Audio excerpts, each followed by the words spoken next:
नमस्कार दोस्तों, आपका स्वागत है मेरे इस YouTube चैनल मोटिवेशन पांडे में। मेरा नाम अभिषेक पांडे है।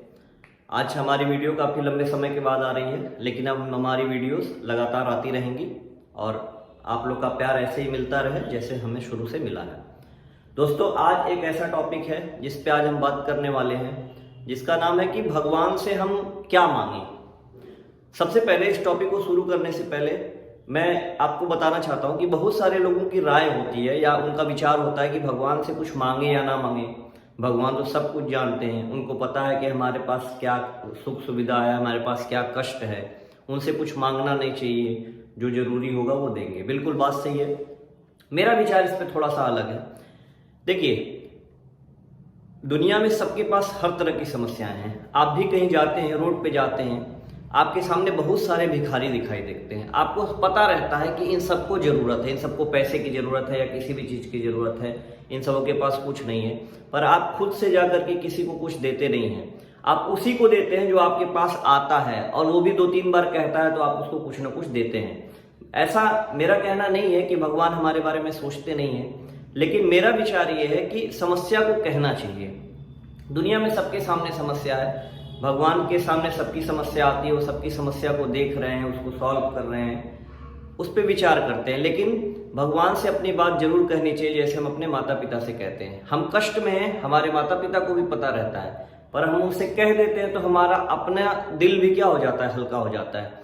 तो भगवान से आप इसलिए अपनी बातों को कहें या अपनी समस्या को कहें, जैसे आप एक दोस्त से कहते हैं और आपका मन हल्का हो जाता है, उसी तरह भगवान से कहने में एक विश्वास प्रबल हो जाता है। जब कभी आप एकदम निराश हो जाते हैं, आपको विश्वास नहीं रहता, आपको लगता है कि हमारा काम नहीं होगा, हमारा लाइफ बहुत खराब चल रहा है, जब भी हम भगवान के मंदिर में जाते हैं, एक अलग सी शांति मिलती है। भगवान से हम कुछ कहते हैं तो तत्काल तो वो चीज़ सॉल्व नहीं होती है, लेकिन एक विश्वास बन जाता है कि अब मैंने भगवान से कह दिया है तो अब शायद मेरी समस्या क्या हो जाए, सॉल्व हो जाए। भगवान इसको इग्नोर नहीं करेंगे, भगवान मेरा ख्याल जरूर रखेंगे।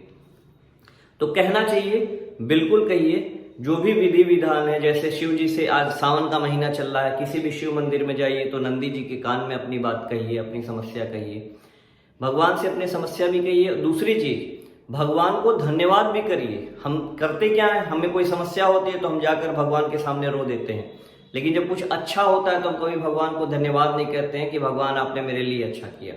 तो प्रतिदिन अगर आप भगवान को अपनी समस्या भी बता रहे हैं तो प्रतिदिन भगवान को धन्यवाद भी करिए कि उन्होंने आपको एक अच्छी लाइफ दी है, एक अच्छा जीवन दिया है, और आप एक अच्छी स्थिति में हैं, या जिस भी स्थिति में हैं, अगर आपके साथ कुछ अच्छा हो रहा है तो उसके लिए भी भगवान को धन्यवाद जरूर कहिए। अब मेरा विषय आज का ये है कि भगवान से मांगे तो क्या मांगे। क्या एग्जैक्ट जो प्रॉब्लम है या जितना हमको चाहिए उतना मांग लें? कैसे मांगे, क्या मांगे? देखिए, इसके लिए मैं आपको एक उदाहरण देना चाहता हूं। सपोज करिए, या इसको एक कहानी के माध्यम से भी समझ सकते हैं, या सपोज करिए कि आप एक फकीर हैं, या आपके सामने कोई समस्या है और आप राजा के सामने चले गए। कोई राजा है जिसके पास बहुत सारी संपत्ति है, जो बहुत कुछ आपको दे सकता है। अब सोचिए, उस राजा के मन में क्या होगा कि मेरे सामने ये आदमी आया है, इसकी जो भी समस्या है मैं सब कुछ सॉल्व कर सकता हूं, मैं बहुत ज्यादा इसको दे सकता हूं। और उस राजा ने आपसे कहा कि मांगो, तुमको क्या चाहिए। अब आप क्या मांगेंगे? राजा तो बहुत कुछ देने की स्थिति में है, उसके तो दिमाग में चल रहा है जो मांगेगा वो दे दूंगा। आप क्या मांगेंगे? आपके ऊपर 10 लाख का लोन है तो सोचेंगे कि 10 लाख रुपया उसका मिल जाए, 10-20 लाख और मिल जाए, घर वर बनवा लूं, कुछ खेती बाड़ी मिल जाए, खेती बाड़ी करके जीवन जैसे पहले लोग मांगते थे। तो आप कह देंगे कि हमको इतना इतना चाहिए, 10-20 लाख रुपए की जरूरत है, कुछ जमीन उमीन मिल जाता तो हम अपना गुजारा कर लेते। आप अपने हिसाब से मांग लिए। सोचिए, वो राजा है, वो बहुत कुछ दे सकता है, वो उसको लगेगा अरे मैं तो बहुत कुछ दे सकता था, पर इसने मांगा कितना, तो बहुत छोटी सी चीज मांगी है। तो अब आपने जितना मांगा है राजा आपको उतना ही देगा। पहले लोग राजा महाराजा से जमीन जायदाद अपने आवश्यकता की चीज मांगते थे, राजा दे सकते थे, दे देते थे। आप देखिए, पुरखों की बहुत सारी जमीनें राजाओं से दान में ली हुई हैं। तो राजा के सामने क्या था ना कि वो बहुत कुछ दे सकता था, बट आप जितना मांगे उन्होंने आपको उतना दे दिया। अब सोचिए, पूरे संसार का, पूरे दुनिया का राजा कौन है? भगवान है।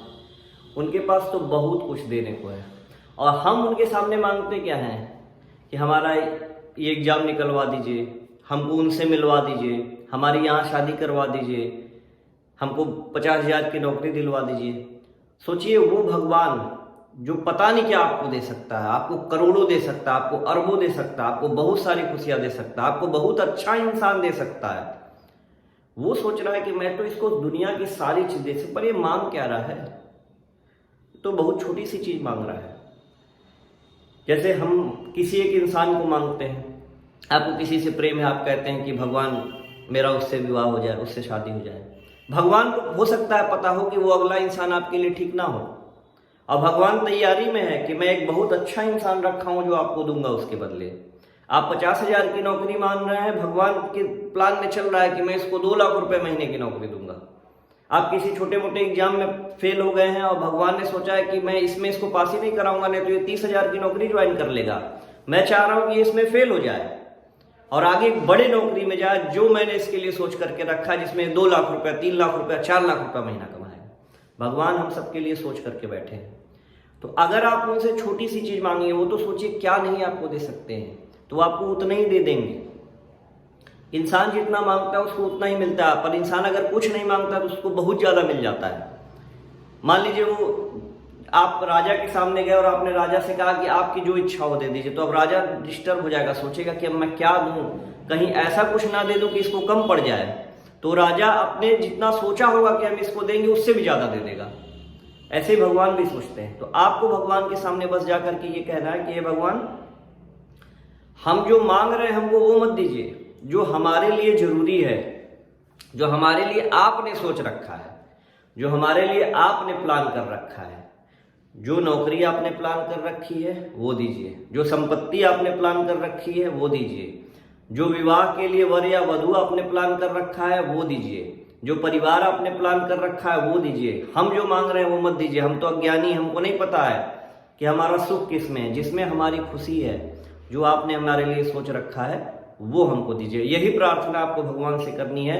आप इसको करके देखिए, आपके मन में किसी भी तरह का डाउट या कष्ट या दुख है वो दूर होने लगेगा धीरे धीरे, और आपकी लाइफ धीरे धीरे सही होने लगेगी और आपको वो चीजें मिलने लगेंगी जो आपको जरूरी है। आप कभी किसी कष्ट में होइए, तो आप कोई एग्जाम दिए, आप उस एग्जाम में पास नहीं हो, तो आप ये सोचिए कि भगवान ने इससे अच्छा हमको सोच रखा है, वो हमको उससे अच्छा देंगे। आपका कोई काम नहीं हो रहा है, आप सोचिए कि इससे अच्छा काम मेरे लिए भगवान ने सोच रखा है, वो काम मुझे मिलेगा। आपको लाइफ में कोई छोड़ के चला गया, आप ये सोचिए कि उससे अच्छा इंसान भगवान ने आपके लिए सोच रखा है, वो इंसान आपको मिलेगा। तो मेरी आप लोगों से मेरी यही सलाह है कि जब भी आगे से भगवान से कुछ मांगिए तो इसी तरह से मांगिए कि जो भगवान आपने हमारे लिए सोच रखा है वही हमको दीजिए। देखिए आपके जीवन में और हर चीज में बहुत ज्यादा और बहुत जल्दी ही फर्क दिखाई देना शुरू हो जाएगा। मेरी वीडियोस आपको कैसी लगी ये वाली, कमेंट करके जरूर बताइए। मिलते हैं नेक्स्ट वीडियो में, तब तक के लिए जय हिंद, जय श्री राम, हर हर महादेव।